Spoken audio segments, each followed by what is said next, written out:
2014 இவருக்கு aortic dissection சொல்லி ஒரு எமர்ஜென்சி ஆப்ரேஷன் பாம்பேல பண்ணாங்க. அப்போ இந்த பகுதியோட அயோட்டாவை பெருந்தமனியை மாற்றிட்டாங்க. அதில் அயோட்டிக் வேல்வுன்றதையும் மாற்றிட்டாங்க, டிஷ்யூ வேல் வச்சு மாற்றிட்டாங்க. அதுக்கப்புறம் மீதி உள்ள அயோட்டாவில், அதாவது இந்த பகுதியில் உள்ள அயோட்டா நார்மலாக ஒரு 3 சென்டிமீட்டர் இருக்கும், அவர் கிட்டத்தட்ட 10 சென்டிமீட்டர் ஆகி பெருசாயிருச்சு. அது இமீடியட்டாக ஆப்ரேஷன் பண்ணலைன்னு சொன்னால் அது வெடித்து பாதிப்பு உண்டாயிரும். அதே சமயத்தில் இந்த 10 வருஷத்துக்கு முன்னாடி வச்ச இந்த வேல்வும் பாதிப்பாயிடுச்சு. ஸோ அது 10 வருஷம் தான் வரும், அதுவும் பாதிப்பாயிடுச்சு. இப்போ நம்மளோட சேலஞ்சே இந்த பாதிப்பான இந்த அயோட்டாவையும் மாற்றணும், அதே சமயத்தில் இந்த வேல்வையும் மாற்றணும். இது இந்தியாவில் முதல் முறையாக என்ன பண்ணோம், ஏற்கனவே இருக்கிற வேல்வுக்குள்ளேயே இந்த டேவி வேல்வுன்ற வேல்வ் வச்சு தைக்காமல் செட்டில் பண்ணிட்டோம். அதுக்கப்புறம் இந்த மூளைக்கு போகிற ரத்த குழாய்கள் எல்லாத்தையும் தனித்தனியாக கழட்டி ஒவ்வொரு 3 ரத்த குழாயும் ஒவ்வொன்றும் திருப்பி ஒன்று ஒன்றா தச்சு வச்சுட்டோம்.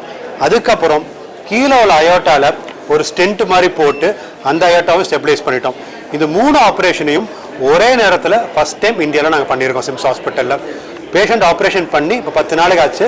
இப்போ இங்கே இருக்காங்க.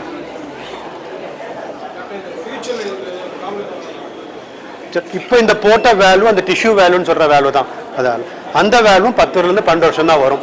யூஸ்வலாக ஒரு 60 வயசுக்கு மேலே அந்த வேல்வு போட்டோன்னு சொன்னால் கிட்டத்தட்ட ஒரு 15 வருஷம் வரைக்கும் வரதுக்கு வாய்ப்புகள் இருக்குது. டிஷ்யூ வேல் 15 வருஷம் வரைக்கும் வர வாய்ப்பு உண்டு. அது வரைக்கும் வருஷம் ஒரு எக்கோ பார்த்து கண்காணிக்கணும்.